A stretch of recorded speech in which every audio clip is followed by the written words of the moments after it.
नमस्कार दोस्तों, मैं दिलीप कुमार।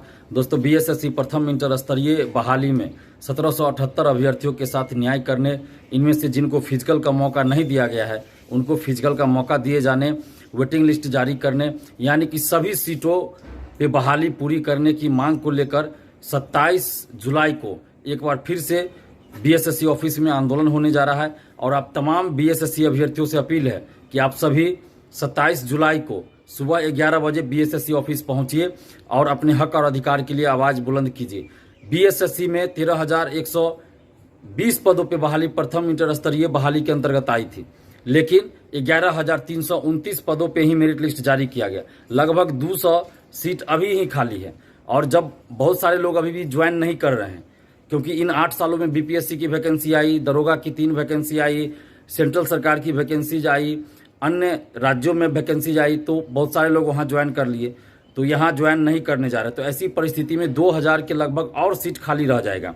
तो कुल मिलाकर 4000 के लगभग इस बहाली में सीटें खाली रह जाएगी। इसलिए वेटिंग लिस्ट भी जारी होना चाहिए, ताकि जो 8 साल पहले की ये बहाली है और 8 साल से हजारों अभ्यर्थी इसमें लगे हैं, उनको नौकरी मिले। क्योंकि इन 8 सालों के दरमियान हजारों ऐसे अभ्यर्थी हैं जिनकी उम्र समाप्त हो गई, कहीं भी वो सरकारी नौकरी के लिए अब फॉर्म भी नहीं भर सकते।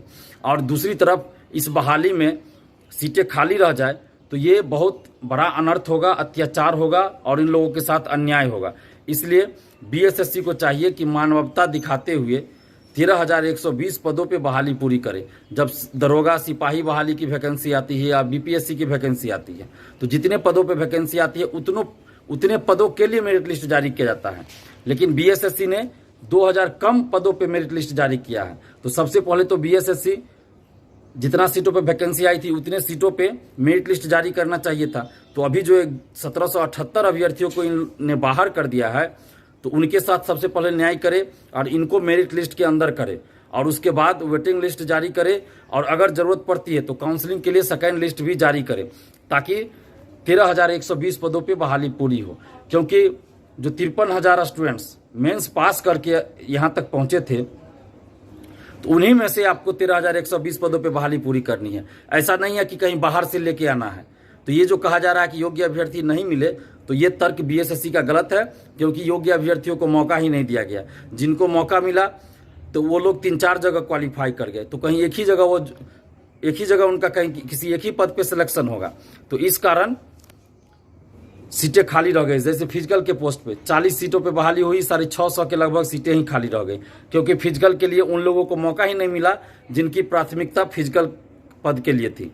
तो इसलिए बीएसएससी को अपने फैसले पे पुनर्विचार करना चाहिए और 1778 अभ्यर्थियों के साथ न्याय करना चाहिए, इनको मेरिट लिस्ट के अंदर करना चाहिए, और उसके बाद फिर वेटिंग लिस्ट भी जारी करे, और जरूरत पड़े तो काउंसलिंग के लिए सेकेंड लिस्ट भी निकाले, ताकि इन अभ्यर्थियों के साथ जो 8 साल से इस बहाली में लगे हैं, इनके साथ न्याय हो और 13,120 पदों पर यह बहाली पूरी हो। तो आप जितने भी बीएसएससी अभ्यर्थी हैं, आप सबसे अपील कर रहे हैं कि आप लोग 27 जुलाई को सुबह 11 बजे बीएसएससी ऑफिस पहुंचिए, और बिल्कुल ही शांतिपूर्वक हम लोग को आंदोलन करना है, अपनी मांगों को रखना है। और आप लोग अपने स्तर से कोशिश कीजिएगा कि अपने साथ आप छाता लेके आइए, क्योंकि बरसात का समय है, और एक छोटा पॉलीथीन भी रख सकते हैं जिसमें आप मोबाइल को सुरक्षित रख सके। ऐसा पॉलीथीन जो बिहार सरकार के द्वारा प्रतिबंधित न हो, वैसा पॉलीथीन आप रखिएगा, ताकि मोबाइल आप सुरक्षित रख सकें। और बीएसएससी के अध्यक्ष महोदय से भी हम अपील कर रहे हैं, उनसे विनती कर रहे हैं कि आप मानवता दिखाइए, और मानवता दिखाते हुए 1778 अभ्यर्थियों के साथ न्याय कीजिए और इनको मेरिट लिस्ट के अंदर कीजिए, और सभी 13,120 पदों पर बहाली को पूरा कीजिए। धन्यवाद। जय हिंद।